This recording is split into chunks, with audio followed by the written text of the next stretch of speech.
to the Invisible Cabaret podcast. I'm Ferrera Rochelle. And I'm Rosie Verbose. And together we run Invisible Cabaret, a performing arts troupe dedicated to opening up the conversation surrounding mental health. Join us as we talk to some of the most bodacious burlesque babes, cabaret creatives and inspiring artists about how their creativity and mental health intertwine. Let's pull back the curtain and strip away stigma. Please note, we at Invisible Cabaret are not mental health professionals. If you're affected by any of the issues raised in this programme, we've made a list of resources for you on our website, www.invisiblecabaret.org/podcast/resources. Yes, welcome to the Invisible Cabaret podcast. I hope that you are all nice and warmed up for our episode today, because we are gonna get physical. Today, we are joined by someone who has so many strings to her bow. She is a burlesque, vaudeville and comedy performer. She is a model. She's a photographer. She's the producer of the 100 Watt Club. And she is the creator and fearless leader of the retro 80s aerobic company, Solid Gold Fitness. It's LENA MAE LENMAN. Hey! You made me sound really cool there. I mean, I'm literally just taking everything that's already on your Insta and everything. Like, you are that cool. That's the thing. Oh, wow. It's good to know. Thank you so much for joining us. How are you doing today? Thanks for having us. I'm really good. I've actually just had a Solid Gold session before I joined you. Nice. So, amazing. Quick shower and here we are. Feeling gorgeous. Revitalised. Yeah, I'm really excited to be here. Oh, good. Well, we're excited to have you. Honestly, we're fizzing with anxiety. I'm always fizzing with anxiety. I'm fizzing with anxiety all the time, so that's not saying anything. We're fizzing with excitement was what I was going for. That was the best Freudian slip that's ever happened to me. I don't know who to trust anymore. Just say the quiet part out loud, Ros. Wow. We were delighted that you were here, though. Lena, I've got to tell you, right? So I, years ago, went to a burlesque show with I have 3 older sisters, and 2 of them, we went to a burlesque show and we took my mum. Now, my mum has never seen a burlesque show before at this point. And it was, you can guess, you were on stage. We were all sort of whooping and cheering. My mum was on the side and I was like, what's she going to make of all this? And she started like clapping and cheering. And then at the end, she turned my sister to me and she said, well, if that's burlesque, I get it. Yes. Oh my God, I was so nervous through that whole story. No. What is going to happen? She fangirled so hard. Yes, ma'am. Oh, that's so lovely. Queen Pam. My heart is happy. Yeah, thanks, Oh, Mum. good. I'm so glad. Have you been a burlesque for a long time, Lena? Like, is this a long-standing passion for you? Yeah, a very long time. What year is it? 22. Who knows anymore? Shit. Well, let's see. I think I started in 2006. Wow, great. Is that possible? Awesome. How many years is that? A few. Quite a lot. Yeah. Yeah, I haven't got a brain for maths, so About let's 15, just say a long I think. Yeah. Yeah. Wow, yeah. That's that long. awesome. Yeah. So I suppose you'd say I was some kind of veteran, maybe, of the new wave. Yeah. Can you remember how you got like interested in the first place? Yes, I can. Well, I always wanted to be some kind of stripper. I was always very exhibitionist, let's say. Loved dancing, fearless. Like, I've never really cared about body image or anything like that, which is really lucky. Well, until recent years, you chop and change as you get older. Right. And then I never felt like I fit in with the aesthetic or the kind of mainstream kind of stripperdom, like, let's say I've got tiny tits. Okay. So we're in a non-starter. But yeah, I just didn't feel like that was really my scene. I was always an alternative kid. And I never really got into it. And then I went to my friend's wedding and for the reception, these 2 burlesque girls appeared. And I was like, what is this? I've never heard of it. I've never seen it. And it just suddenly opened all the doors. I was like, what? It's cute. You can express yourself. You can be sexy, silly. Like, you can do all the things you want to be. and show off a bit. Like, and it just suddenly the world was open, and that's where I started. I was like, right, I'm doing it. Amazing. You are a producer of the 100 Watt Club. Talk to us about that. Well, I'd been performing for a couple of years after the wedding debacle. So I performed for a couple of years, and then I sort of had a crisis of confidence, I suppose, performing wise. Okay. And I was just like, what am I doing? How do I want to perform? Who do I want to portray? I just wanted to do everything. But I knew that kind of the big showgirl stuff was the popular stuff. So, I should be doing that because I might get more gigs. But that's not really me. Like, there's a bit of that in there. But I'm a little bit more experimental, I suppose, at heart. So I just sort of was like, I can't do this anymore, and stopped for a year. But over the year, I kind of worked on new acts to come back with. Oh, good. Okay. Yeah. So like a sabbatical. Sabbatical, that's a nice word. Yeah, let's go with that. Yeah, I like that. But unpaid, you're supposed to... Oh, you don't get paid on a sabbatical, do you? I don't know. No, I don't think so. I don't know. We're learning. Or are we? We're don't not. know. We're just saying, I don't know. Just guessing, really. Yeah. I went to a museum once. It was like a Roman museum. There was like little ruins in the floor. Nobody knew what they were. And on the wall there was this plaque, and it just said, "What happened here? We don't know." Commit to it. I was like, "Can I have a refund, please?" Anyway, the local venue, who I know quite well, got in touch and asked, "Oh, would you put a show on here?" And I was like, yeah, I can do that. So I organised this show, and they put it on sale, and I was kind of nervous. I thought, oh, what are we going to do? How are we going to promote it? I've never done this before. And I rang them up after a few months, and I was like, okay, have we sold many tickets? What do we have to do? And they were like, oh, it's sold out. And great. Oh, okay. Do you want to book some more in? Yeah.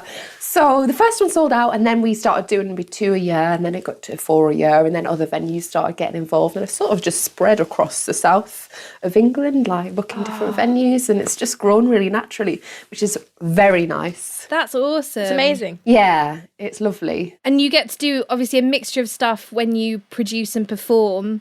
Do you find there's a difference between... Like, do you feel you have more reign now to experiment than you did before, now that you produce as well? Yes, at first I didn't put myself in the show very much because I was like, oh, people don't want to see me every time. Oh, no, it'll get dead boring. Okay. But over time, I realised that, like, the regulars who came, we got on well, and we always had a lovely time, and we were always pleased to see each other, and they were always very responsive when I did get on stage. So I kind of was like, oh, okay, maybe they do want to see me do my thing.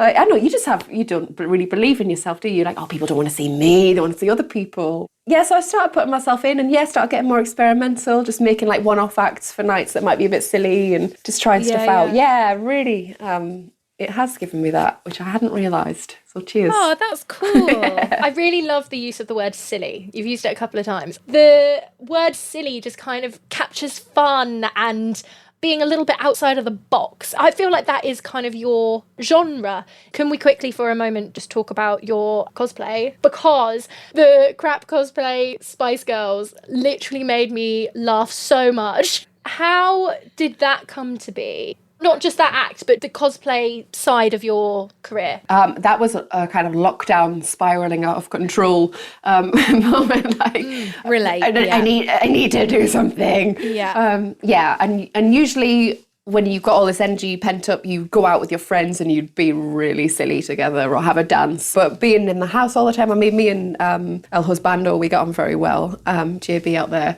and we have a good laugh and we do really silly things. But if you're in the house non-stop with each other for the whole time, sometimes you just need to separate for a bit. I'm not saying we fought or anything, but you just need to do your own thing for a bit and be creative. So I just disappeared upstairs one day and I was like, right, I'm going to get dressed up. I've got a plan.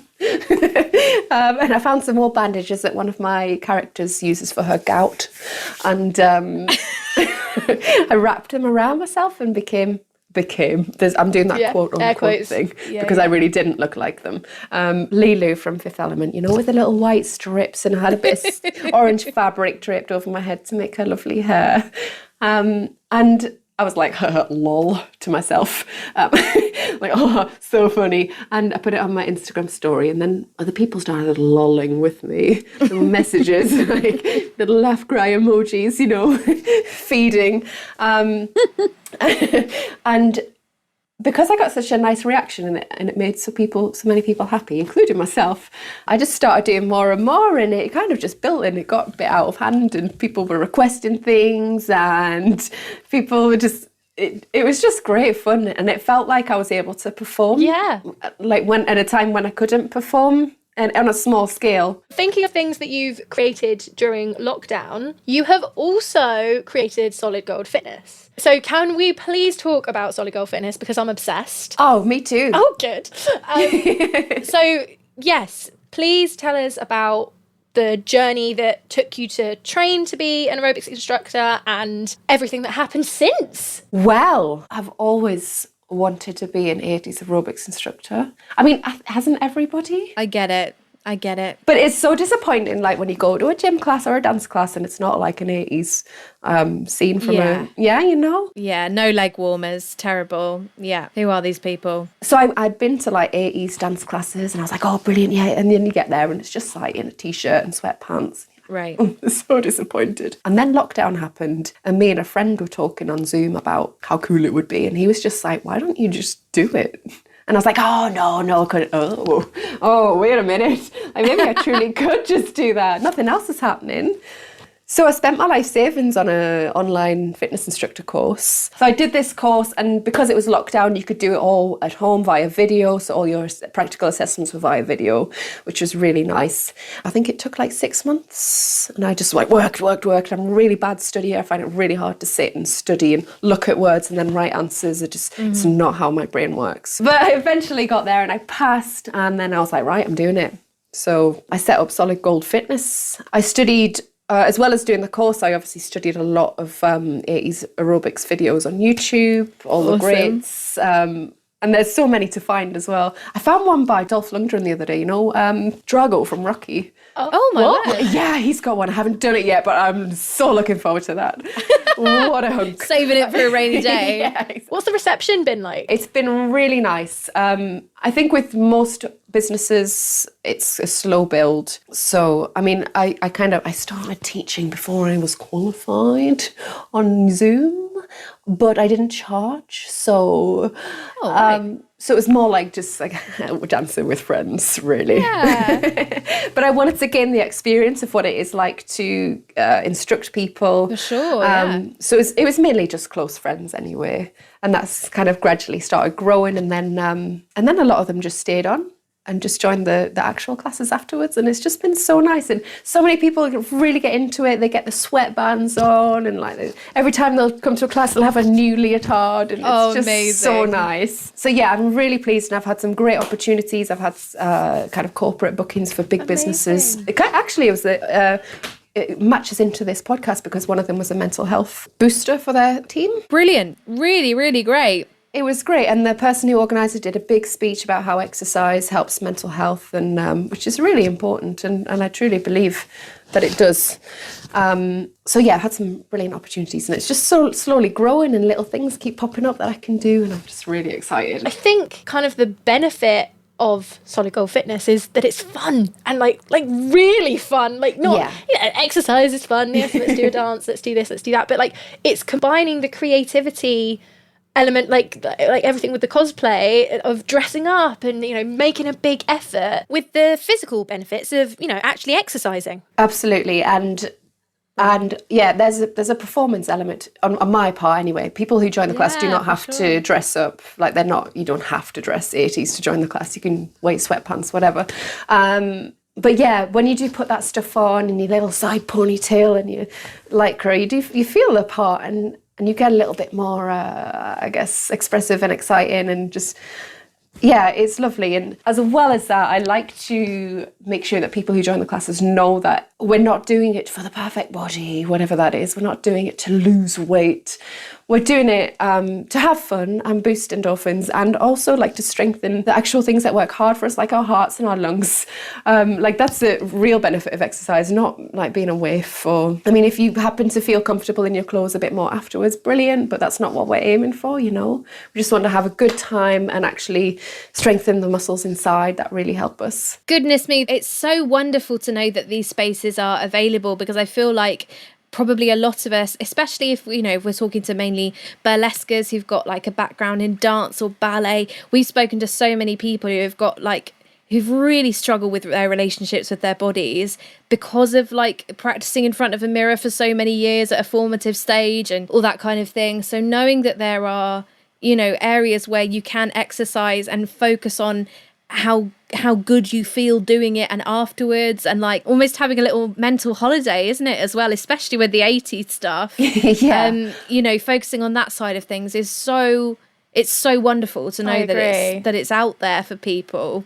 It's so lovely. you. Yeah, thank you. And I think as well with a lot of because I use authentic 80s moves, and a lot of them are quite funny.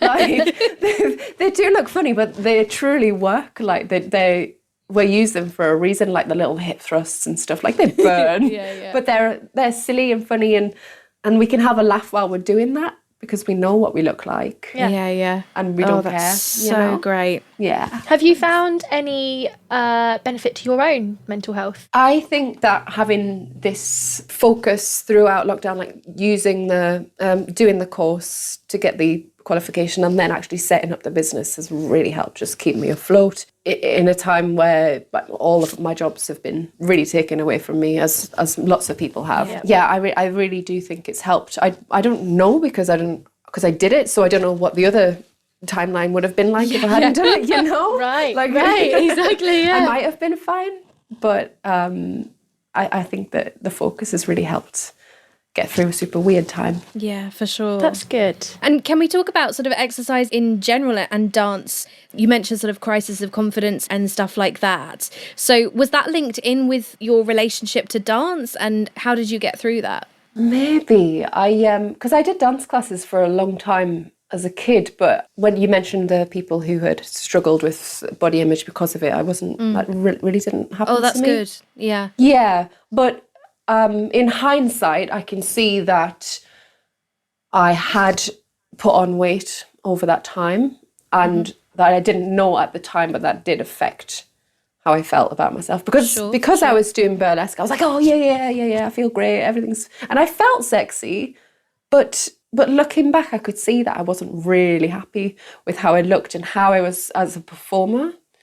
It's really difficult to think when you're trying to like take everything apart, looking back on it. I'm thinking now, why didn't I know at the time? Like I just wanted to sleep all the time. I cried at the drop of a hat. Like why did I not know that I was so sad, that I was depressed?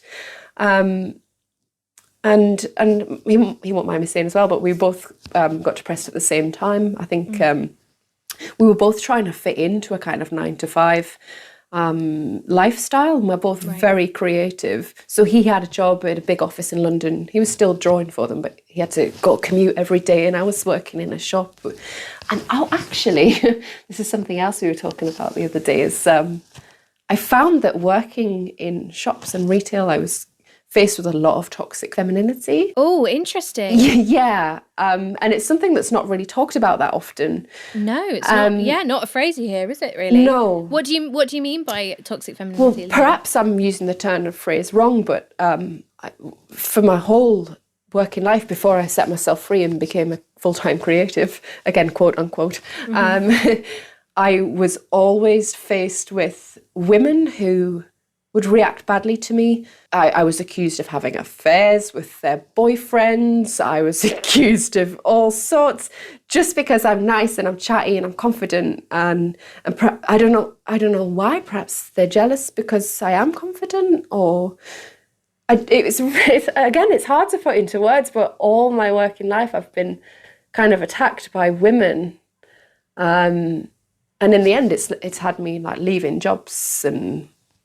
Just because it's so awful to be around. And yeah, I'm sure lots of people have it. Oh, for sure. Yeah, I find the phrase toxic femininity really interesting, because I feel like probably a lot of people could identify with it, but they wouldn't phrase it that way. They'd probably say, I don't know, like bitchiness or... Yeah. But I guess the whole thing that's going on now is like, oh yeah, women lift each other up, we're going to support each other. But it's actually, like, it doesn't happen that often in a group of women, unless you're really close friends. I mean, I guess as we get older as well, we learn to just hang around with the people who will lift us up. Sure. Yes. But, Yeah. when you're thrown into a work environment with people that you don't know and they don't know you, then there's a lot of nastiness and bitchiness, as you say, go on. So I worked in this particular place, and every day I'd cry. Like, it'd be anything. A customer could come in and I'd be like, oh gosh, they'd tell a story and I'd just be in tears. Oh, bless you.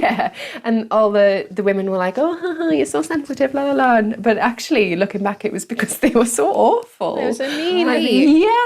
Yeah, what do you expect? Yeah, like just picking at everyone, not just me. They do it to each other. And Did they know that you were a burlesquer? yes, yeah, they did. Yeah, I wonder if that's a part of it. yeah, Because there is still a lot of stigma, isn't there? yeah, Depending on who you talk to and whether they get it, I guess, or yeah. And I guess perhaps they just thought I was a raging harlot.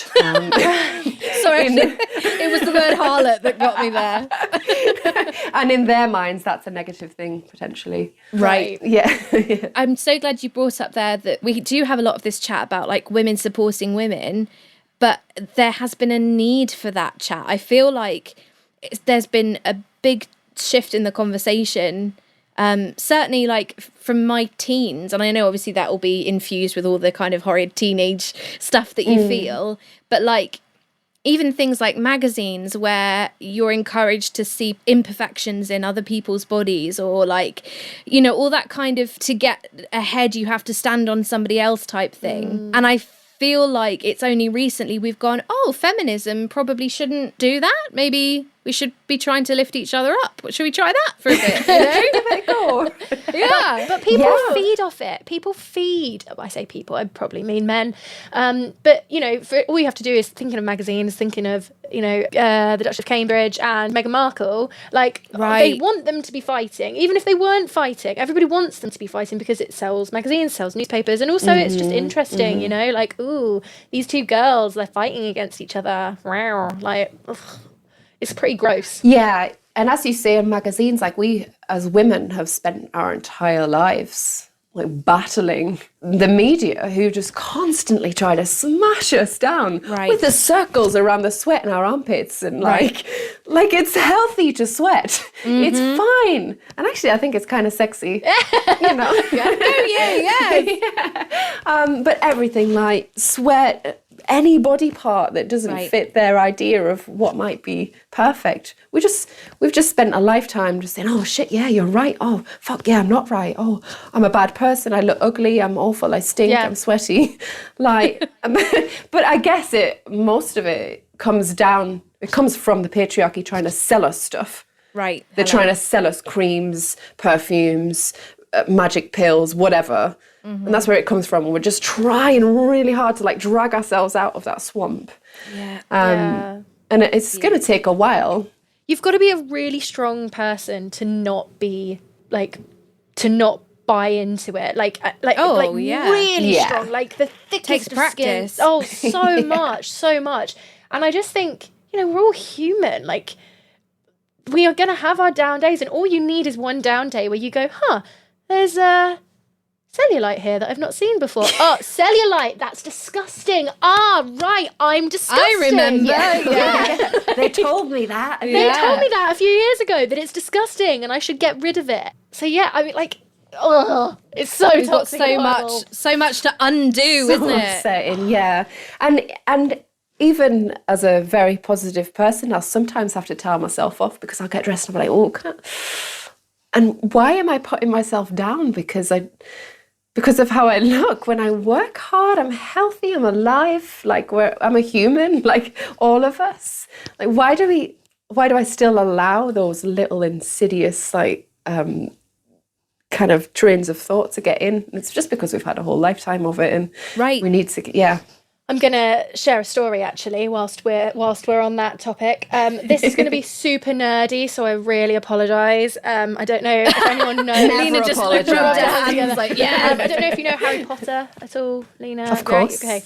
Okay. So recently when I went out on a run, I had one of those horrible trains of thoughts. I caught sight of myself in the window of a shop and I was like, oh my God, I'm disgusting. I'm actually disgusting. I shouldn't be out running. I am disgusting. Look at my thighs. They are awful. And I was running with my partner and I was like, he has to look at this. He is looking at me right now. That is hideous. Like, this poor guy, he's probably thinking, what have I done wrong? Gosh. And, like, that's a really nasty, negative thought. Really nasty, babe. And then I had this other thought kind of pop into my head that was like, no, I'm not having that. I'm not accepting that. And the immediate thing I thought of was the 4th book in Harry Potter, The Goblet of Fire, where the Moody character, fake Moody, Professor Moody, puts the Imperious Curse on Harry and tells him to jump on a table, and then there's a voice in Harry's head that goes, actually, no, I'm not going to jump on the table. I'm not going to do it. And I had that moment. It was like this nasty thought was the Imperious Curse, and it was like, you're awful, you're disgusting. And then I had this other empowering voice that was like, no, I'm not having it. I'm not accepting it. I'm on a run. I'm getting healthy. I'm feeling fit. I feel good. No, I'm not listening to you. And I told my friend this story, and she laughed so hard.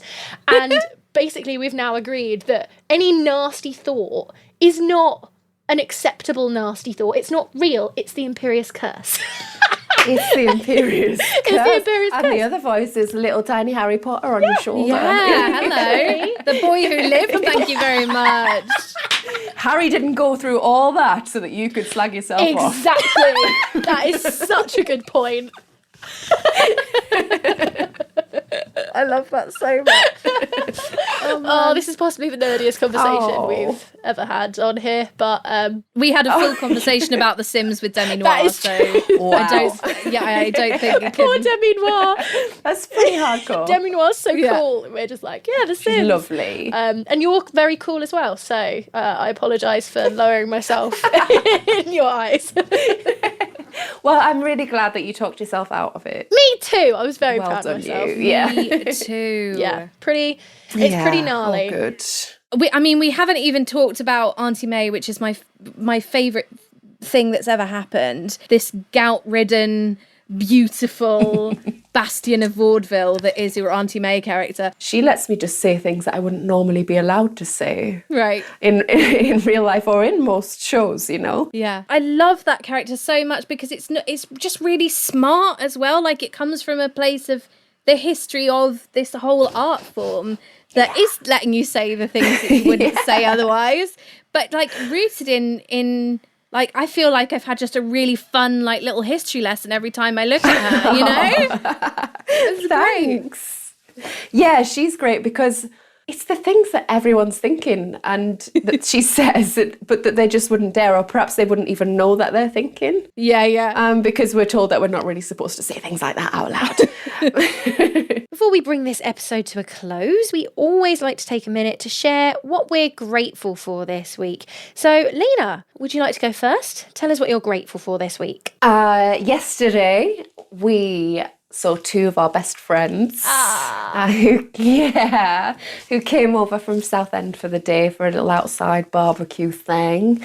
And we just laughed and laughed. Like, I work out every day, but my abs were absolutely killing from just laughing so much with them. And it just, even during it, I was like, this is so good for your soul. Like, I can just feel myself being enriched by being around my friends and Jamie and just having this lovely time. So that is what I'm grateful for this week. And the burgers. Oh, too right. All very important parts of it. That's one good thing, isn't it, that's come out of this isolation, is that, you know, even if you were grateful for your friends before, it's a whole new level of gratitude, isn't it, when you get to see people again. It's beautiful. Yeah, because so nice. Pre-lockdown, if we were to ask this question, that might not have featured. It'd be like, oh yeah, that was a lovely thing that we did. I really enjoyed myself, Right. but it's not the thing that I'm grateful for the week. But Pre-lockdown could have been like, oh, I had a great job on Friday, Right. really nicely paid. Yeah. Yeah. Right. Yeah. now you're just like, human interaction. Oh my god. Lovely. Rosie Verbose, what are you grateful for this week? So this week I am grateful for a little bit nerdy, maybe a smidgy bit, who knows. So I have found during lockdown a couple of different ways of getting books without having access to a local library. Ooh. So there is an app, I don't think I've mentioned it on here before, it's an app called Libby, where you can get loads of like free ebooks and audiobooks through your local library. So you just like put in your library card. It's brilliant. Do you know it, Lena? My mum uses it, yeah. Ah, brilliant. Yeah. She knows. Mama Lena knows.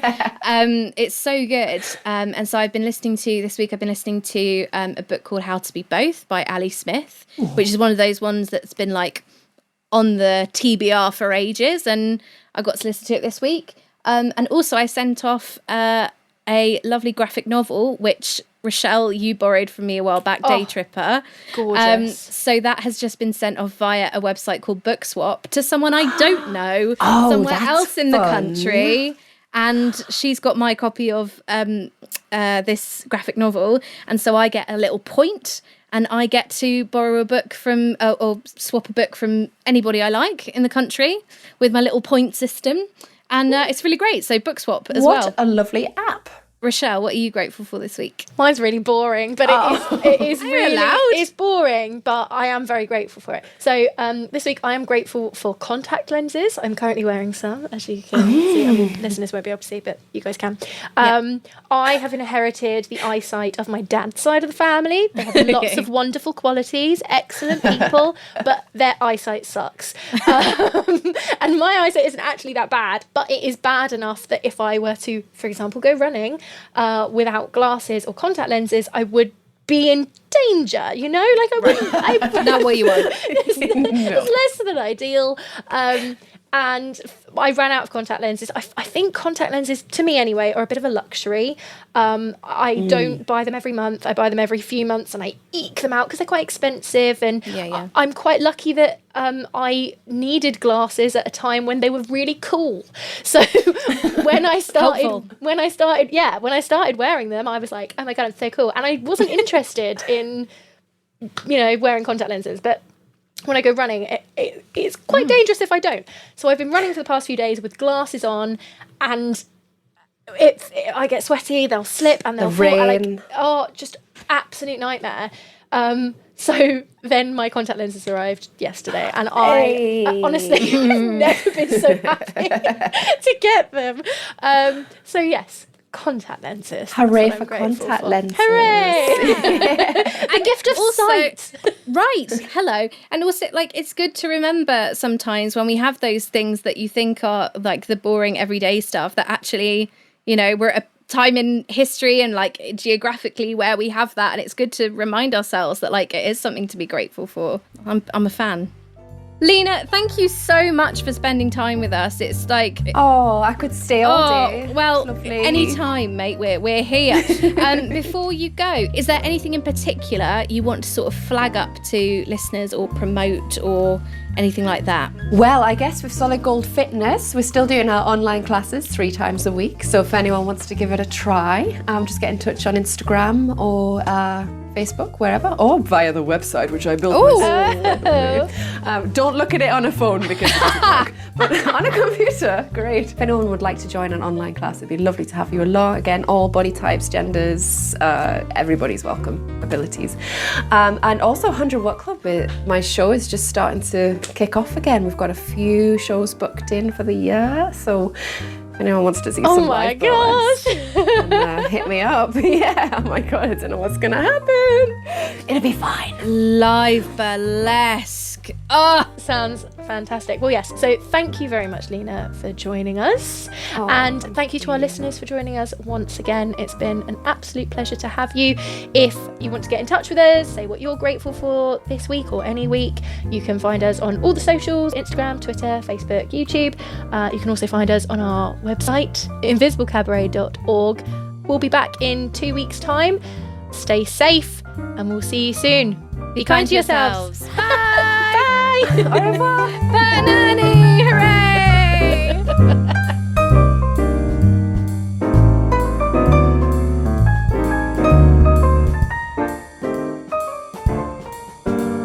This has been the Invisible Cabaret podcast. Thank you for listening. If you've enjoyed this episode, please reach out to us on one of our many socials. You can find us on Instagram, Facebook, Twitter, and YouTube. Just search Invisible Cabaret. We'd also be grateful if you could rate and review the podcast and share it with a friend so we can continue stripping away stigma together.